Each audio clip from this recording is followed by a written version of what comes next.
नमस्कार विद्यार्थी मित्रांनो, या लेक्चर मध्ये आपण बघणार आहोत प्रॉब्लेम सेट 1 मधला क्वेश्चन 4 आहे, त्यातला एक्झाम्पल 1. क्वेश्चन 4 काय आपला काय म्हणतोय, find the values of each of the following determinants. जे डिटर्मिनंट्स दिलेले आपल्याला त्याची व्हॅल्यू फाइंड करायची आपल्याला. चला क्वेश्चन 4 मधला फर्स्ट एक्झाम्पल काय दिलेलं आहे बघा. 4 3 2 7 असा एक डिटर्मिनंट दिलेला आहे. तर सगळ्यात पहिले काय करू, आपण या डिटर्मिनंटला एक नाव देऊन घेऊ. नाव मी दिलं डी आणि प्रॉपरली लिहून घेऊ. काय 4 3 2 7 असं हे डिटर्मिनंट आहे. तर सॉल्व्ह करताना डिटर्मिनंट काय आहे, पहिले असं मल्टिप्लिकेशन करायचं, नंतर असं.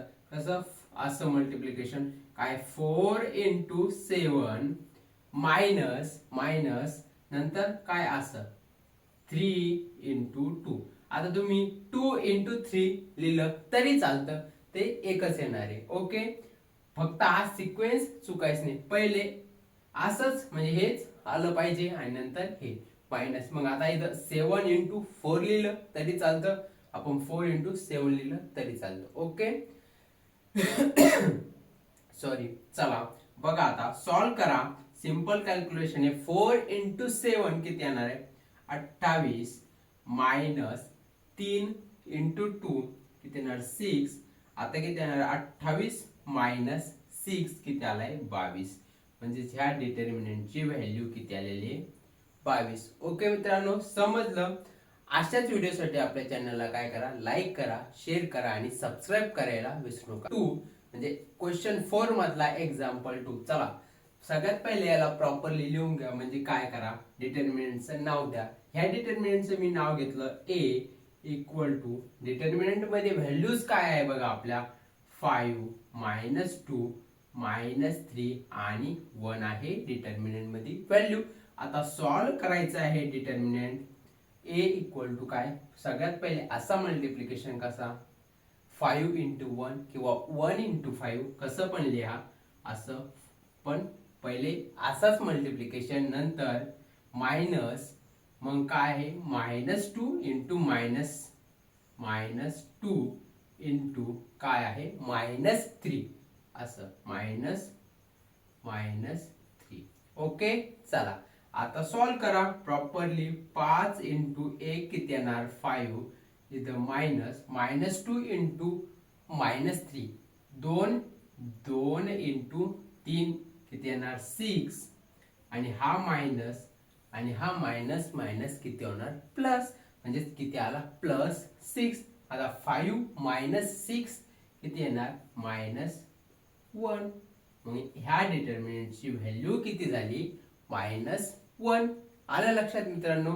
चला जर इथपर्यंत तुम्हाला समजलं असेल तर आपल्या चॅनलला काय करा, तुम्ही सबस्क्राईब करून ठेवा. आणि काही पण डाऊट असेल तर कमेंट मध्ये सांगा, आणि काही डाऊट नसेल तरी पण कमेंट मध्ये सांगा.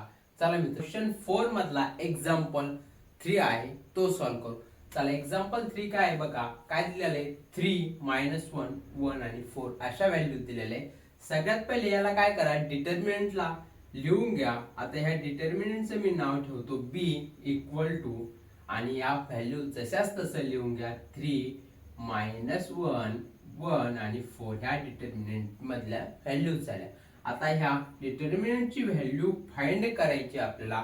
तर काय सगळ्यात पहिले असा मल्टिप्लिकेशन काय 3 into 4 मायनस हा फॉर्म्युल्यामध्येच आहे, आणि असा मल्टिप्लिकेशन काय आहे मायनस 1 into 1. ओके आलं. आता हे कसं आहे माहिती आहे का, A D minus B C हा फॉर्म्युला आहे, आणि हा ए बी सी डी ह्या व्हॅल्यूज आहे. ओके आता ह्याला एडी म्हणजेच बघा एडी 3 4 आणि मायनस फॉर्म्युला मधला, आणि बीसी हा त्याचा फॉर्म्युला आहे डिटर्मिनंट सॉल्व करायचा. चला आता सॉल्व करा. पुढं काही डाऊट असेल तर कमेंट मध्ये सांगा, काही समजलं नसेल तर बघा. 3 into 4 किती येणार 12 मायनस 1 into 1 किती येणार मायनस 1. ओके आलं लक्षात मायनस 1. आता बी इक्वल टू, आता बघा 12 हा मायनस आणि हा मायनस ह्या मायनस आणि हा मायनस काय होणार प्लस. ओके, प्लस आणि हा 1 जशाचा तसा. प्रॉपर्टीज आहे त्या. ओके, काही डाऊट असेल तिथं तर कमेंट मध्ये सांगा, त्याच्यावर आपण एक सेपरेट व्हिडिओ बनवू. 12 प्लस 1 किती येणार 13. बी इक्वल टू 13 म्हणजेच ह्या डिटर्मिनंटची व्हॅल्यू किती आलेली आहे 13. असे क्वेश्चन एक्झामला येतात, म्हणजे येतात. व्हेरी व्हेरी इम्पॉर्टंट काय आहे, find the value of determinant. Find the value of determinant टाईपचे क्वेश्चन बोर्ड एक्झाम मध्ये येतात. सो याच्यासाठी प्रिपेअर राहायचं आणि प्रॉपरली करून घ्यायचे. ओके मित्रांनो, चला भेटूया नेक्स्ट व्हिडिओमध्ये. तोपर्यंत धन्यवाद.